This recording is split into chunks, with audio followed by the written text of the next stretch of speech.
Perkenalkan, nama saya Henry dengan NPM 1840101043, Prodi Aquacultur. Di sini saya akan menjelaskan sedikit tentang materi parasit Polyhelminthes dan parasit jamur. Baik, langsung saja materi pertama saya yaitu parasit Platyhelminthes. Parasit Platyhelminthes merupakan parasit yang tergolong dari cacing yang berukuran kecil dengan 4 pengelompokan yaitu Monogenia, Degenia, Tromoda, dan Cestoda. Parasit dari Platyhelminthes yang paling banyak menyerang ikan dari kelompok atau kelas Monogenia, contohnya Gradocytilus dan Dactylogyrus. Parasit Platyhelminthes terdiri dari endoparasit dan ektoparasit, sama halnya seperti parasit protozoa. Ektoparasit merupakan parasit yang terdapat pada bagian luar dari inang atau hospes yang terinfeksi. Biasanya terdapat pada bagian kulit, insang, dan bagian mulut pada ikan. Beberapa parasit Platyhelminthes yang menyebabkan penyakit pada ikan, diantaranya jenis Gridogitiliasis, Dactylogyasis, Diplosonosis, Diplotomatosis, dan Diplotosmiasis. Contoh parasit Gridogitiliasis, penyakit ini banyak ditemukan pada sirip dan kulit ikan dengan bentuk tubuh kecil dan memanjang seperti oval. Penularan parasit ini melalui kontak langsung antar individu ikan. Adapun gejala yang ditimbulkan akibat infeksi ini yaitu bintik-bintik merah di daerah tertentu, kulit berwarna putih keabuan, produksi lendir berlebihan, sisik dan kulit terkelupas, nafsu makan berkurang, dan pergerakan lambat serta warna agak gelap di sebagian atau keseluruhan tubuh. Adapun endoparasit merupakan parasit yang terdapat pada bagian dalam dari inang.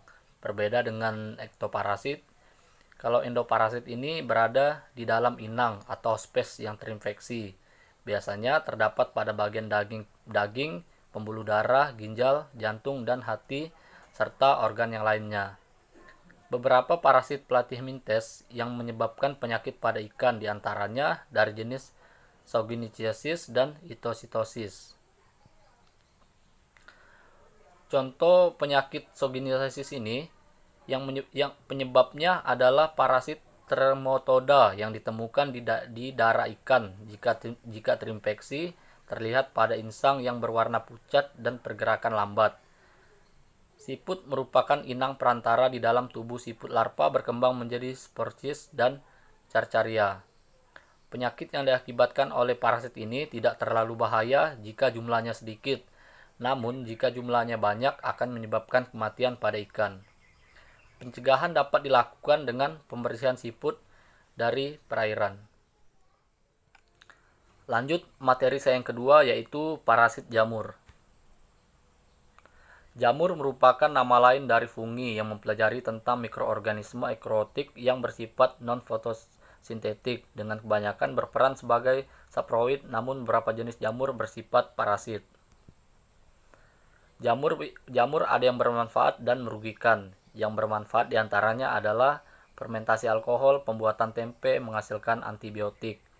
Jamur yang bisa dimakan edible mushroom sebagai sumber obat-obatan, sebagai pengurai bahan organik, sebagai pengendali penyakit secara hayati. Yang bersifat merugikan diantaranya sebagai penyebab penyakit baik manusia maupun hewan. Parasit jamur pada ikan, Saprolonegenia, Branchiomyces, Trichodia, Chilodonella, Ichthyotoponus, Honus. Saprologenia, penyakit water moles, menginfeksi bagian tubuh ikan yang terluka dan telur ikan, menyerang ikan air tawar dan air laut, memicu datangnya bakteri atau parasit lain. Adapun gejalanya, kapas berwarna putih, coklat keabu-abuan pada tubuh ikan.